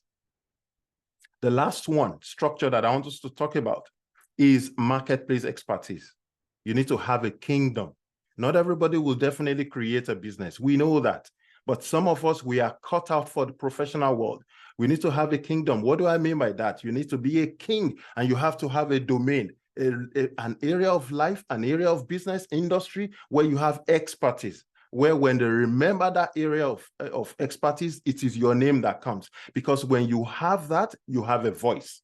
People listen to you. They may not like you. They may not like your color. They may not like your accent, how you speak, whatever it is, your belief, it doesn't matter. But if you have something of value, if you're an expert in a particular domain, there is nothing anybody can do. They will always ask for you. So sum this up. If we must create the change that we seek, we need immigrant-owned media. We need financial institutions, businesses, lawmakers, and professionals of impact from the first-generation Canadian immigrants whose daily activities will help create that lasting systemic change. Because the truth is, the master's tools will never dismantle the master's house. It's a book by Lord. I'll say it again, the master's tools will never, ever dismantle the master's house. What we need to make a change is not tokenism, nor is it in the hands of the government. It's not in the hand of those who created the system that we are fighting. That's what we're looking for is with us. My question for us as I finish today is, what active role will you and I play on a daily basis? Thank you. What active role will you and I play on a daily basis? Not on a yearly basis, on a daily basis. Thank you, Dapo. Thank you so much. I mean, you've quoted so many things from critical race story to James Clear, and you left us with a question. I hope we'll have time for the panelists to answer the question. What is the point giving us a seat at the table if you're not going to act on it? We are going to talk about that at the end. Our next distinguished guest speaker, Teniola Onabanjo. We've heard already from her, and she said she was going to come back and tell us about making the change. Teniola is going to be talking to us about grassroots support, examining the power of grassroots activism in speaking change at the community and grassroots level, and discussing the effective strategies for grassroots organizing. That's one that I will have to listen to. It's a challenge in almost all people of African heritage and their allies. So all our communities will always have problem establishing and running grassroots organizations. Tenny, please tell us more. Thank you very much. And thank you for the pressure. The pressure is getting worse. Hello, everyone. Thank you for having me today. And a huge thank you to CMP and Lady ABA for having me. Always enjoy being in the presence of great minds. Okay, so I'll start off, and a huge thanks to our speakers this morning. I've just been taking notes because it's a lot of gems that have been spoken. So what are grassroots? I'll quickly define, what I have Googled and researched on grassroots. And what we have here is grassroots of an organization or movement are the people who form the main parts of it rather than its leaders. Another definition says that grassroots movement is one that uses the people in a given district, region, or community as the basis for political or economic movement. Grassroots movements and organizations use collective action from the local level to implement change at the local, regional, national, or international levels. Grassroots movements are associated with bottom-up rather than top-down decision-making and are sometimes considered more natural or spontaneous than more traditional power structures. Now, grassroots activism is a powerful tool for social change. If we could probably write in the chat box any grassroots movements that you know about, that you've heard of or you've come about, I'd love to see that. As grassroots help organizations see unseen areas. And you'll notice that I use that word because what I'm trying to challenge myself doing is not to use ableist language. I was going to write, it helps people see blind spots, but I want to move away from using terms that would be offensive to our people with disabilities. So grassroots help organizations see unseen areas. For so long, we have waited on people to speak up for us. However, a grassroots inspires change through its activism. And I'm going to give an example of one grassroots organization that I know about. In 2018, I received a call from Lady ABA to join an organization that was going to spark change and support Nigerians in Canada. Her vision was sharp, as she noticed that there was a need for socio-economic empowerment within our community. So she brought a group of us together to discuss how we were going to, ignite change within that area. And I believe that CMP is now being called CAP. So that's an example of a grassroots. And what did CMP do? So this is a practical example of grassroots. CMP formed a strong vision and with goals accompanying that vision to know what we wanted to achieve at the end of the year. We launched mentorship programs to help support individuals that are new into the country, to match them with individuals that could help provide valuable insights with regards to how they could set up career-wise or purchase a house, just to help them all around. We had events, and I'm hearing again that events are still continuing every week to help inform people on what they need to thrive in the land of Canada. CMP has also formed partnerships and sponsorships with different organizations to help amplify the messaging of what CMP is all about, and to also provide funding for individuals that need support. CMP has engaged with decision makers. I think every time I join this conversation, I'm always happy to see the different leaders that are supporting CMP, in bringing the desired change that we need. Last but not the least, CMP has developed a platform for individuals to support people in their community. And this all started with a dream that Lady ABA had in supporting people in our community. One thing that I read one time is that we do more out of passion than obligation.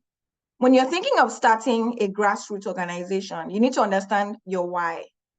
The reason a lot of grassroots might fail is not understanding the why or the passion behind it. If your why is getting money out of it, that's not a good motivator. Because when you run these things, it's a full-time job in addition to your full-time job. So there's a lot of passion that has to go into it. So understanding your why is a very important thing. Secondly, and I love what Harriet said, she said, remember the end goal. Remember why you started it. When you run grassroots organizations, you realize that you experience lots of burnout, and you could also be discouraged because you would face opposition. The individuals that might not buy into your vision immediately, it takes time for people to buy in. At that point, it's not a time to give up. It's a time for you to understand, what have I set that I want to achieve at the end of the day? So I'm quickly going to run into the rest of my speech. When Lady ABA started this and we did all this for CMP, I had given a story of, my sister's battle with getting employment in her field of choice, and how because I worked in human resources, I would get calls from people saying, hey, Tenny, I've been trying to navigate the job market, but I'm just underemployed or unemployed. And I did my own research to see, why are these things happening? One of the reasons is companies always ask for Canadian experience, which I would say in a good way doesn't make sense for a lot of roles, right? So I decided to put together programs that would help support newcomers, get settled when it gets to the job market, and also partner with companies to help them place these individuals in roles that mirror their skill set and interest. Not only that, I decided to pursue a role that was going to tackle anti-racism in Canada. So I work for KPMG Canada, working on the anti-racism strategy. And one of the things that I do is I work with our people of color network. So we have the Black professionals, the India network, we have Korea practice. We have about 7 networks under people of color, in addition to our 30 other networks that KPMG has. But something I'm going to mention about these networks is that they drive change within the firm, because when they see something happening, they come up with initiatives to help solve that solution. And that way it comes from bottom up. Because the issue is that those at the top don't see it. If you're a white male, you would not understand what a Black woman is experiencing. But what I can do in my own position is to say, hey, Black people are not being advanced to the leadership position. Why is that? Let's look at the loopholes. So I sit in the calibration sessions and I challenge, when somebody says, oh, this person doesn't speak up in meetings, why? Is it that there's no psychological safety? Have you not provided the platform for them to prepare ahead of these sessions? Are you putting them on the spot? Is English not their second language? Begin to question things as to why individuals are not being advanced. So those are the things that our people networks also get involved in. So what I would say is, as I round this up, is there something that you're passionate about or you need to see in your community? Start something small. Like Dapo said, we should intentionally create systems to support our desires. We need to tell our stories one after the other. I absolutely love that you said that. What are you currently doing within your community organization? Remember that you can turn your power into action, like Lady ABA has done. Like an ally, you are a catalyst for change.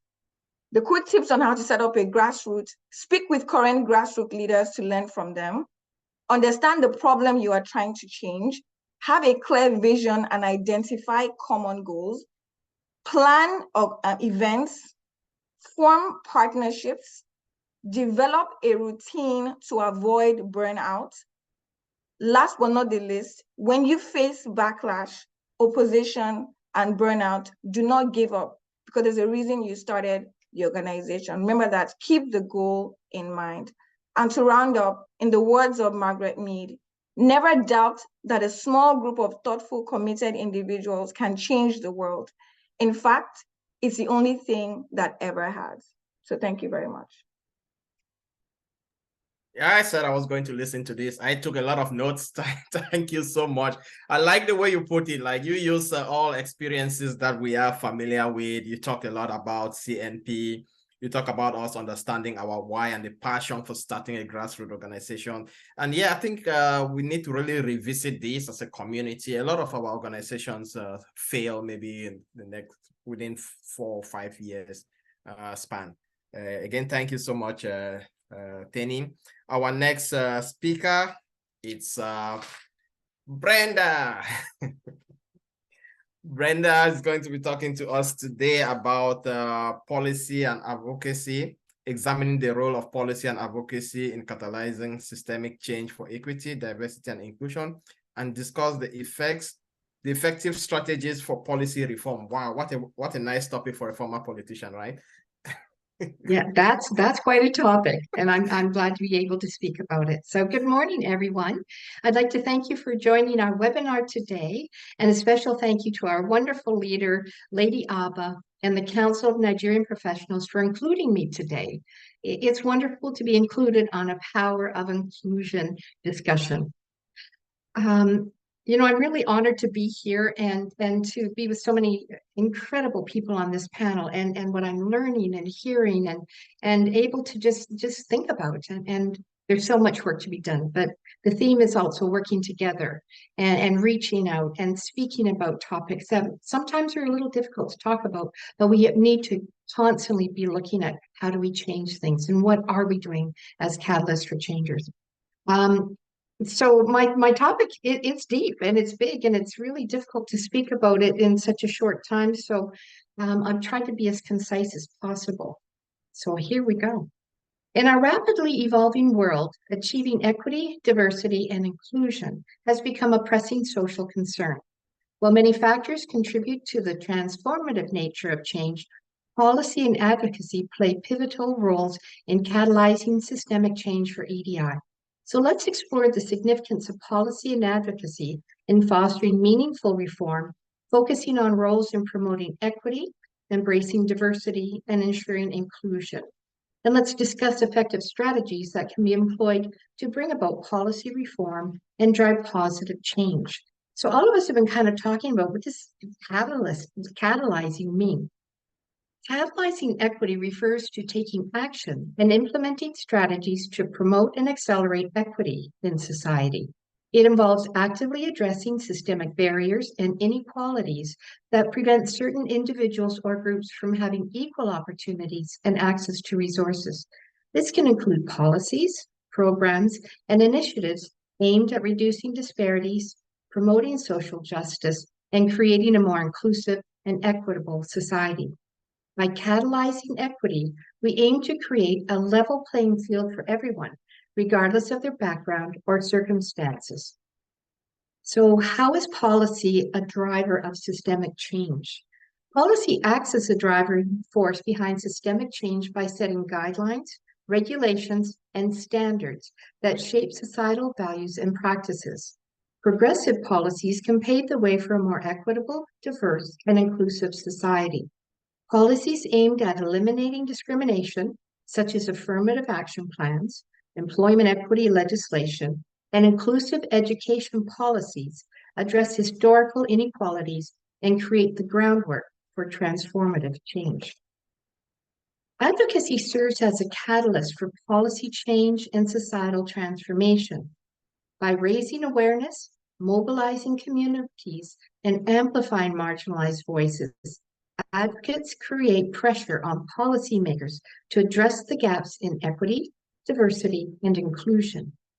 Through lobbying, public campaigns, and grassroots movements, which we've just heard about, advocacy efforts generate the momentum required to push for policy reform and challenge systemic barriers.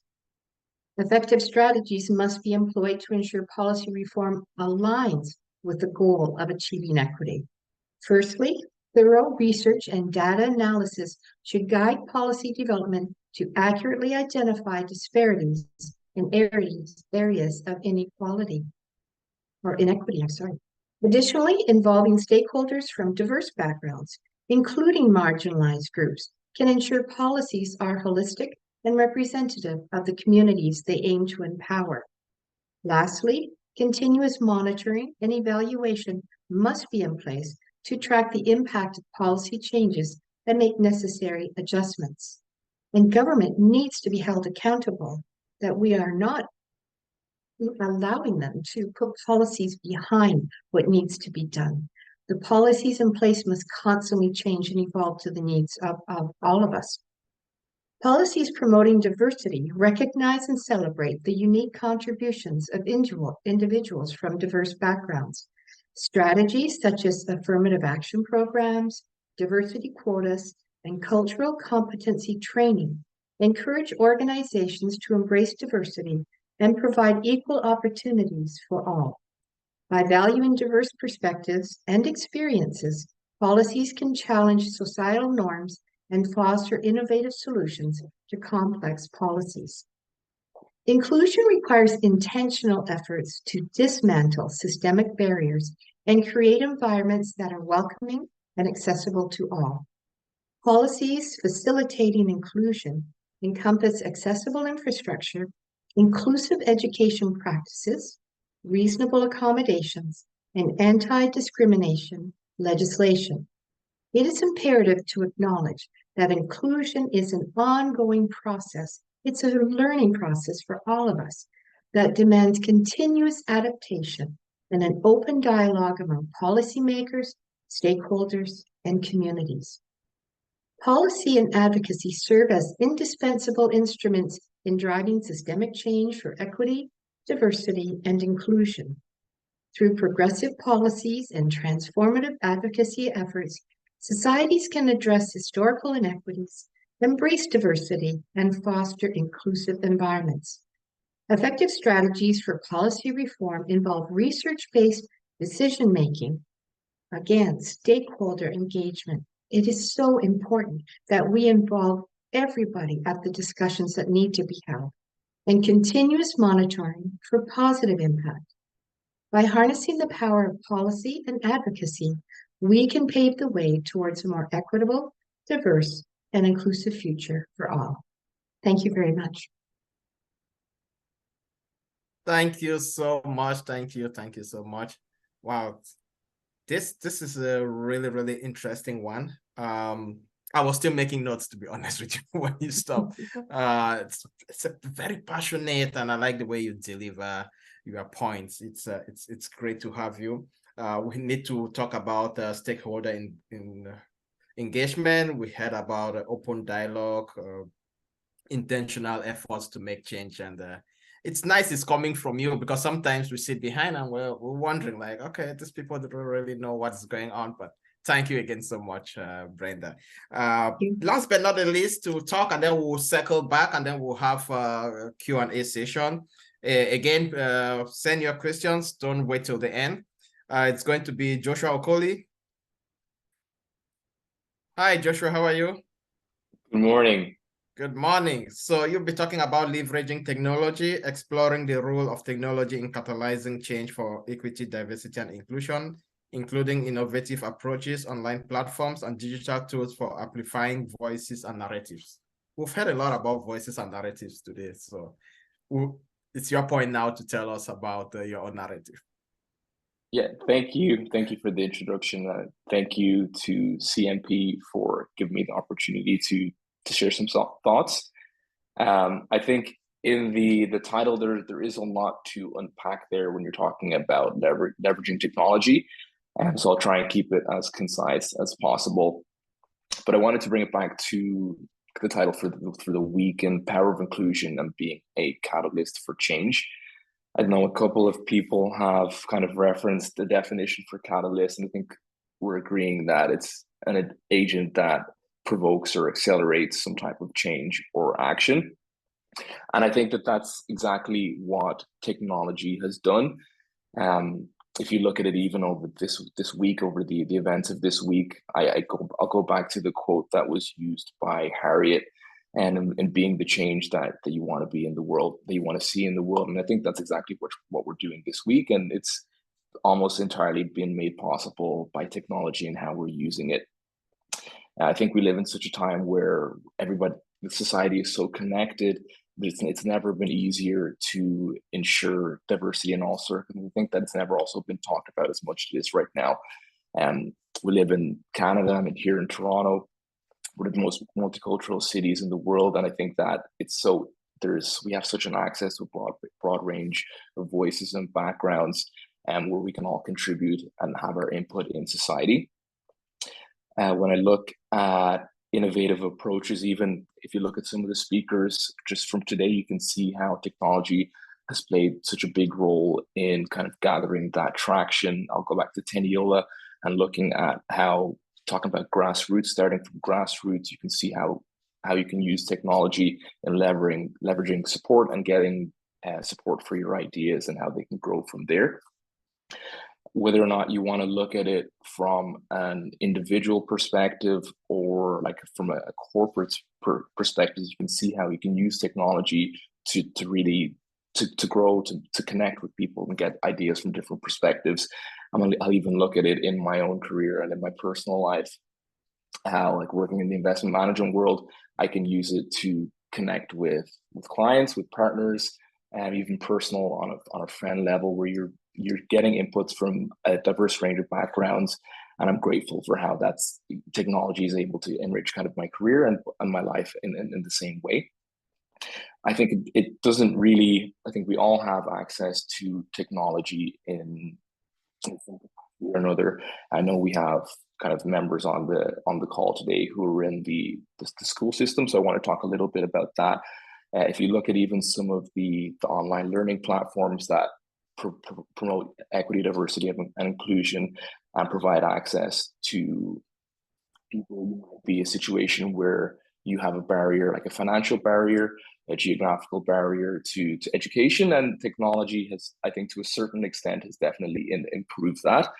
If you look at some of the tools available for people with disabilities, some of the accommodations like closed captionings, audio descriptions, assistive technology, some things that even I might not think about, you or I might not think about, but there are people out there who things like this change their lives and change what they're able to do. To continue going on about online learning platforms. If you look, like even in the school system here in Toronto, some of the course materials, I don't think there has been ever a time where, for example, it's so easy to learn another language. It's possible to learn another language from your phone, and going back to the point on amplifying voices and communication. I think that's amazing, just for bringing people from all over the world and diverse backgrounds, diverse linguistic backgrounds at least, to the same table. I know, for example, in my office, there are people who have learned English just from their cell phone, and I think we almost overlook how much of a blessing that is, and that we're in a time where that's even possible. So I do want to make a point on, I think we're in a time where we've gone from, within a couple of generations, where almost nobody was talking about equity, diversity, inclusion, and bringing different voices to the table, to now we're at a point where you do hear about it a lot. You have huge corporations like the corporation I'm at, huge mega corporations, where they have whole teams like dedicated to promoting equity, diversity, and inclusion, and making sure that the workforce is an adequate representation of the communities that they serve. I do think that one of the things that's important to me is it can be possible to almost hide behind that, and that everybody's talking about it, that it's happening anyway. And that's not how I think I like to apply it in my life. How can I use technology in my life to bring different people to the table? How am I making sure that when I'm making a decision or when I'm talking to people, I'm not just looking at it from my own sheltered view and my own perspective? How do I make sure that I'm trying to get as much of the picture as possible? So that's one point that I wanted to almost leave on, in that we all have access to technology in some capacity. And I think, to close on the quote, that you have to be the change that you want to see in the world. And we have I think we're blessed to have the tools that we have in technology And it's how are we utilizing that in your own life, whether it's personally or professionally, to make sure that you are promoting equity, diversity, and inclusion in whatever way it's possible. Thank you so much. Thank you. That was really brief and precise. And I think at this stage, I'm going to call on the producer and those behind the stage to bring back all of the panelists on the screen so that we start answering some of the questions. Joshua has talked a lot about how we can apply technology to be the change. There is a common theme that almost everybody talked about. And I'm going to just read that out. You know, we keep hearing, it looks like the definition of catalyze or catalyzing is going to have us all working together. We need allies. I think we've got different examples. When they were talking about equity, equity was generally a big word that I got from almost everybody. Most important thing that almost everybody wants to push us is that you can be the change. Doesn't have to be some other person. I guess that would mean that you can be the catalyst and we have to take action. So one of the questions we got, and we're going to make this general. I'm going to pose the question, and this one is a very general question, although it was directed to our principal, Padmini. So, but I'm going to adjust it so that everybody can contribute to this. So the school environment seems full of very competing and opposing views regarding equity, diversity, and inclusion. Are there any winning strategies you have found that works? So instead of saying the school environment, let's say the business environment, let's say our communities, let's say the technologies and all whatnot. I would like to rotate back to our keynote speaker. Harriet, is there any strategies that you found to deal with opposing views when it comes to the equity, diversity, and inclusion? Yeah, thank you for the question. And I tell you, I've taken so many notes, and I know that we're going to be ending soon, but I just love listening to everyone. I would say that you really, if I go back to my corporate days, and the backdrop, I would say, is that you have to have the infrastructure to support what you're doing. If the vision isn't there, if the values aren't there, it makes it challenging. However, I think that a strategy for a leader, and that I used a lot, is look at where I'm placed and look at where I have impact, and really try to first be the model of what that diversity looks like, but actually having those conversations. So I practice, continuously having those difficult conversations and challenging conversations with my team. And thankfully I had a great leadership team. They were open to it. But before having that conversation, it's really about raising the awareness and the understanding of why you're having the conversation. Why are you focused on what you're focused on? Why are you looking to put in place data that will show you exactly how we're doing? Why is it important for all of these things? And I find that strategies around supporting the why is important to achieve commitment versus compliance, because compliance can be short-lived, right? And so I would say consistently would leverage opportunities. We talked about Black History Month and different events. It's not about the event. It's about how are you going to maximize that opportunity, right? To engage as many people as possible and allies as possible, to push them to have that conversation. And how are you going to be authentic? I personally had to learn how to be vulnerable and how to be transparent, and let my team and when I was speaking to power or privilege, understand what it feels like, because they don't understand. And a lot of them appreciate hearing it. I know it's uncomfortable. So strategies, I would say, I could talk about so many different strategies, but I would say the one that I felt made a difference for me was not to be allow success to be impeded by what might be missing in the bigger picture, and really look to lead and impact and influence where I was placed through those intentional, bold dialogues, but also following up with, and so what did you do after that? how did you follow through? Help me to help you. Okay, thank you. Brenda, would you want to add to that? Or if there's anybody who wants to add to that, please go ahead. You know, it's really tough to follow her. Yeah, Harriet, I saw you nodding your head. That's why I'm calling you up.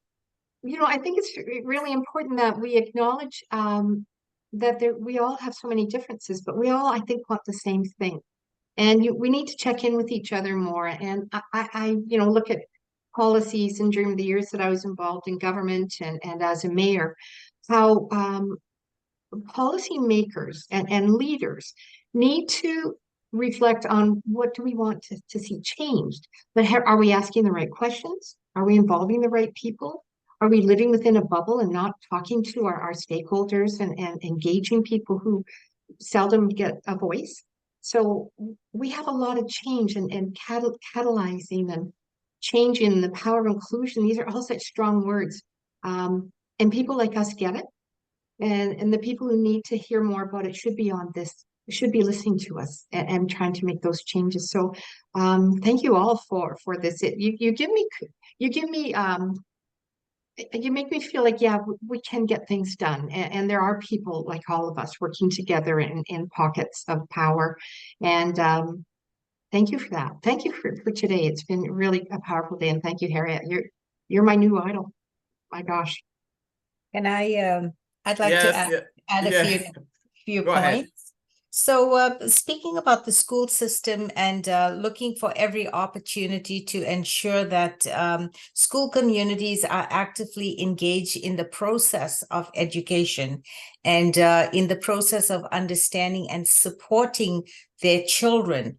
And these come with strong partnerships and trusting partnerships most of all. So, as a school leader, it begins with you. What are you all about? What is your ethical leadership style? And then understand where your realm of influence lies.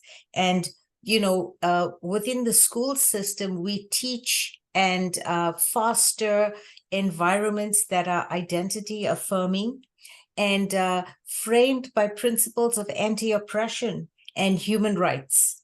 And one example at my school, I teach and we promote the African wisdom of Ubuntu. I am because we are, finding our common humanity. And those are very strong principles that embody everything, all the work that we do, and it instills in students the sense of community. We talk about being uplifting. We talk about belonging. We talk about understanding each other, being open to new experiences, understanding what togetherness is and what we can achieve together. And finally, when we wrap up our year in June, we talk about unity. And we do lots of activities throughout the year that really promote the strong sense of purpose, sense of collaboration, but most importantly, engaging parent partnerships. And lastly, I wanted to just talk about being authentic and being able to inspire, people that you work with, your colleagues, but not only as a leader. And I like what Teniola said. It's not about top-down leadership. It's about walking alongside each other, being a team and understanding the strengths within that team and being able to leverage everyone's passion towards a common aligned vision. So for us, building a school climate and culture of acceptance, of respecting rights and understanding what principles of anti-oppression are, and making sure that everyone can access and achieve to their best potential. That's what we foster and promote. Thank you. I just want to apologize that we are almost at time, and I'll request the audience to please I'll play with you guys 15 minutes maximum. We are going to round up. I think this is a very interesting conversation, and there are still some questions and some topics that I would like to just run through, and we are going to do that as fast as possible. I know it's a Saturday, everybody's busy. Please give me just 15 minutes, and with the panel, we'll try to round it up. Dapo, the next question was coming to you. I saw when they talked about the Ubuntu traditions, you were clapping, you were happy about it. Can you tell us how that can be a catalyst for diversity? How can that be a catalyst? Use your definition of catalyst and the Ubuntu spirit. Interesting. So, you know, the idea of Ubuntu, or I'm not sure of the pronunciation, but I know that concept, is the fact that when we recognize that we exist because the larger society exists, because the community exists, then it makes us, number one, is about the mindset. Everything we want to do is about the mindset. Right. It helps us to realize that it's not just a fight for you. It's not just your job. You got to know your own strength, right? As you try to catalyze, which means you're trying to, you're trying to make a change. You have to realize your own strength is what you need to leverage. And then because you realize that you're in a community, you leverage every other person's strength. That is the whole idea. When I do my piece and the next person does his piece, a lot of times I think the challenge that we have is we lose sight that most of the things we want in life is a long game. We're looking at today, tomorrow, in 3 months, in 1 year. We overlook so much. We underestimate what we can achieve in 5, 10, 15, 20 years. We underestimate it, but we overestimate what we think we can achieve in 1 year, in 3 months, right? So at the end of the day, it's a long game. So we need to realize, what is my strength? What is the strength of my community? Leverage it. And very importantly, anything we do in life, that's the idea about consistency. It's not about the thing you do powerfully in 1 day, in a year. No, it's about the things you spend just 5 minutes on a daily basis, consistently for the next 50 years. Those are the things that bring lasting changes. We don't need to worry ourselves about when the change comes, but we need to focus more on the process and the journey. Then the journey will create the outcome. Thank you. Thank you. There was a question for Joshua, and I'm just going to read it. Technology does indeed create wonderful opportunities for ADI. The reverse is that technology diffuses trends to the slow, and most people are slow adapters as well. Any suggestions on steps to ensure technology doesn't end up compounding the problem? I like the question. It's a good way of thinking, but I think I am a big believer in focusing on what's within your control. And I think change takes time, and that's okay. We have the tools and technology to try and accelerate that as much as possible, but I think it's important to work on improving your capacity so that you're ready for the change when it actually happens. If change happens overnight, your world changes overnight. I don't think that's a good thing. So I think it's almost about identifying goals. What is it that you're trying to change? Is it that there's something you want to raise awareness for in your community? Is it that everybody that I work with is the same? Is it that people come to Toronto, people come to Canada, and they struggle to get jobs? So whatever it is, you're identifying your goal and say, how can there's this problem exists, how can I use technology to change that, as opposed to focusing on, if I do this, it'll take a year, 2, 3 years to start seeing the dividends from it. I think that it's better to focus on the goal and how you can use technology to affect that change. Okay, thank you so much. Teniola, the next question is to you. It's about grassroots organizations and connections with businesses. Let me put it that way. Usually we create these grassroots organizations, and then the grassroots organizations try to reach these businesses.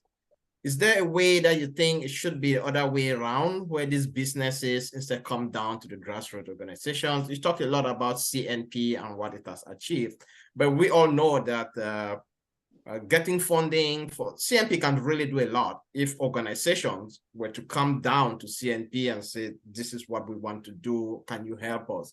But it's usually the other way around. Is there any way that you can think about? And anybody can come in and support her. So we're just trying to change this other way around, instead of the businesses and let's say these huge businesses coming down to community organizations. Yeah, that's a very good question. And just quick one out there. I was wondering who else has my name on the call. So there's two Teniolas. The other person is my mom. So shout out to my mom. She's dialing in from Nigeria. She signed in with my Zoom. So hello, mom. Love you. Okay. So how can organizations, support the grassroots? So one is because my job, I do actually sponsor, KPM, on behalf of KPMG, we sponsor companies like CNP. So what we do is we look at our strategy, like what is the anti-racism, what is our inclusion, diversity, and equity strategy, and then what is our anti-racism strategy? And we look at where are the gaps, what companies can we sponsor? So I actually go and I look on LinkedIn if I'm following certain organizations and it's aligning with our strategy, then we do reach out. We've actually had successful instances where our people, we call them our ARGs, we call them people networks, have approached organizations like CNP to say, hey, we like the work that you're doing. We want to sponsor you or be part of whatever you're doing. So there are instances that happens, but we need to make sure that we're visible online. We have to have an online presence, like using technology, as Joshua said. We need to be online. Two is ensuring that you are broadening our networks, right? So a lot of times the opportunities that you get is through the individuals that you know in those companies. So if somebody, for example, knows me, I'm able to say, okay, oh, my friend is doing this. How about we buy into that vision? So leveraging technology, be visible. Number two, broadening your networks. And number three, I would say, is collaborating with other grassroots organizations gets you visibility as well to these companies. So it does happen. Okay. It does happen. So my next question is for everybody. Okay. The question is going to everybody. So I'm going to start. I'll answer the question myself, and then I'll ask Joshua to respond, then Dapo, then Brenda, then Padmini, and then Tiniola. So the question is, after listening to everybody, what active role would you play, and who would you like to reach out to help you play that active role? And I'm going to start to make it easy. So I'm going to be reaching out to our principal, Padmini, and I'm going to ask her, how can I contribute in the EDI at her school? What can I teach? What can I offer? Or what are the things that they need? I might not be suitable for some roles, but at least I will reach out to her for that. And I hope to see you at the party and we'll have this conversation there. So Joshua, you are next. I think that we've got a great kind of network of individuals even here. I think everybody's got a part to play. We're in Toronto, we're in Canada. There's diversity here. There are people from every walk of life here in Toronto. So I think my takeaway would just be what part am I playing as an individual? What part are you playing as an individual? And how can that play out in our day-to-day lives? Okay. Dapo? What active role am I going to play on a daily basis? I think it is two I am committing to today, and that is to share my experiences online. I used to do that on a consistent basis, but again, I'm human. We forget. So I'm committing to restarting that. And secondly, I'm also committing to amplifying the voices of others that I come across. Anywhere, at work, online, wherever, I'm committing to that. I'm not sure I'm following the order. I think I'll go next to Padmini, then Brenda, then Tiniola. Sure.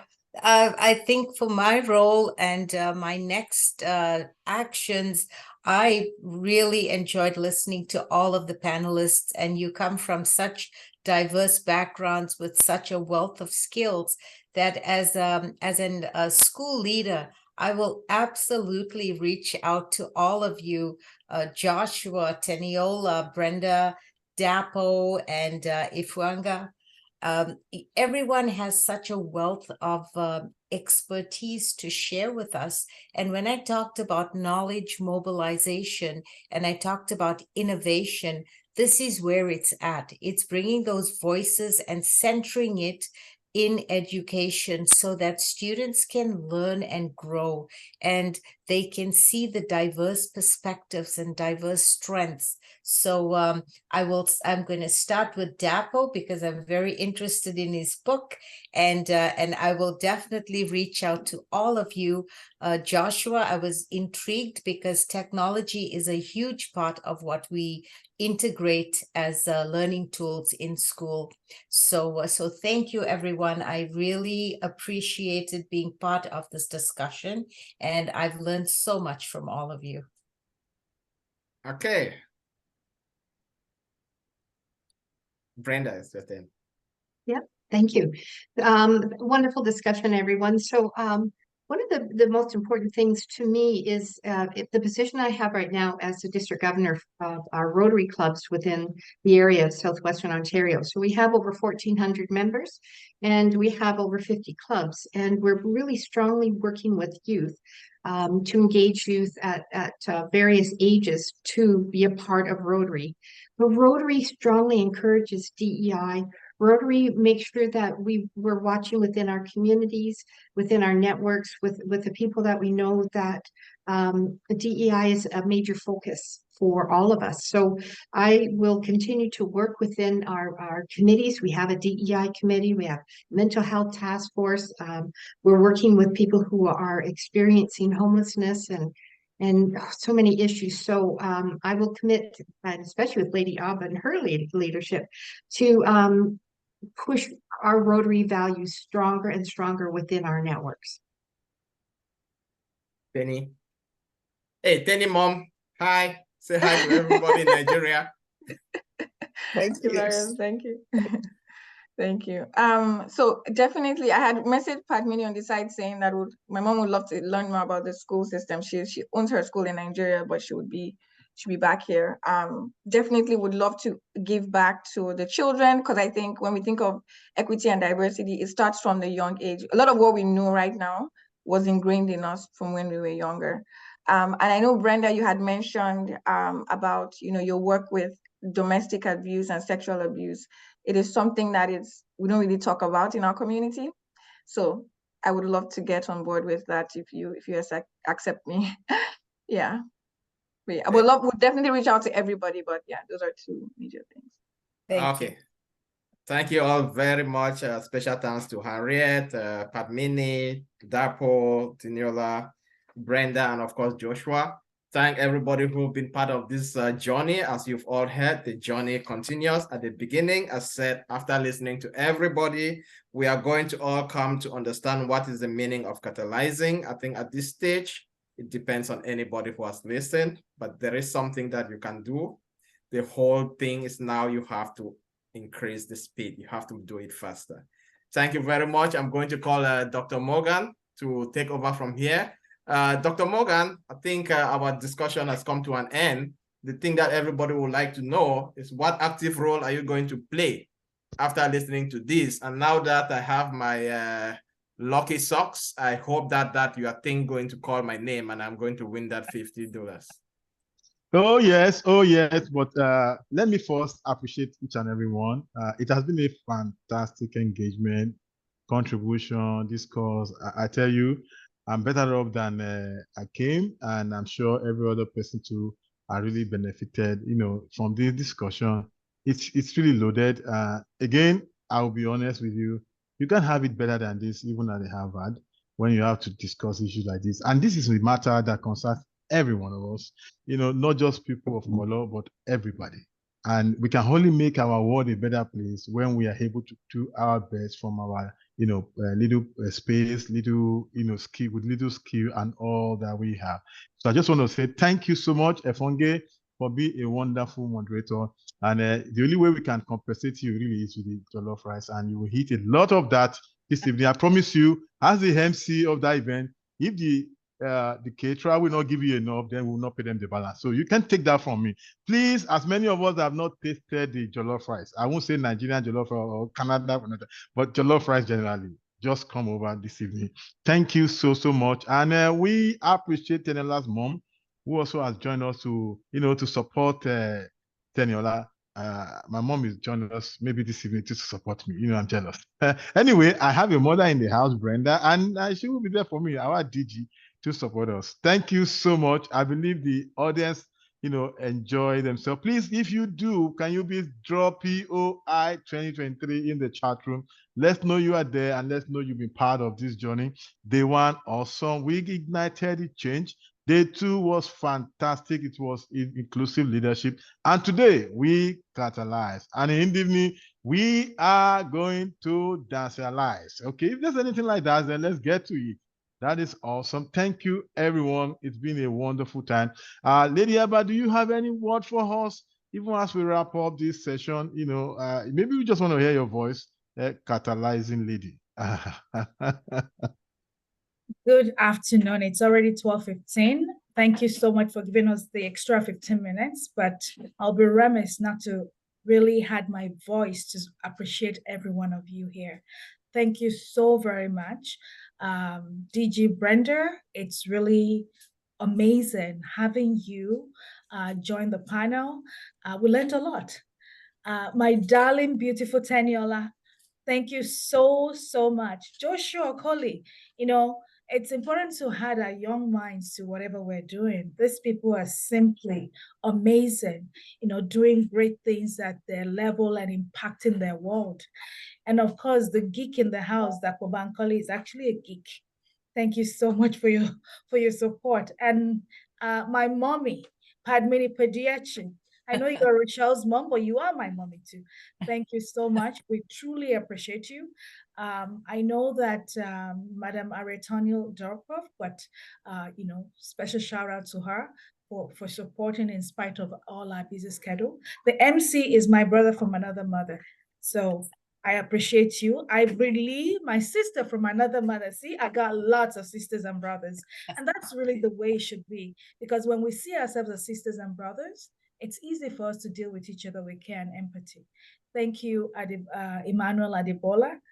Thank you, my able MC. Seriously, sincere appreciation to everyone that's spoken, because I know that we've all taken one thing, at least one thing away. I've taken a lot. I truly appreciate you. And I look forward to celebrating with as many as are showing up this evening. Thank you. Thank you. Awesome. The last very thing will be the raffle, but I have decided that we will do the raffle at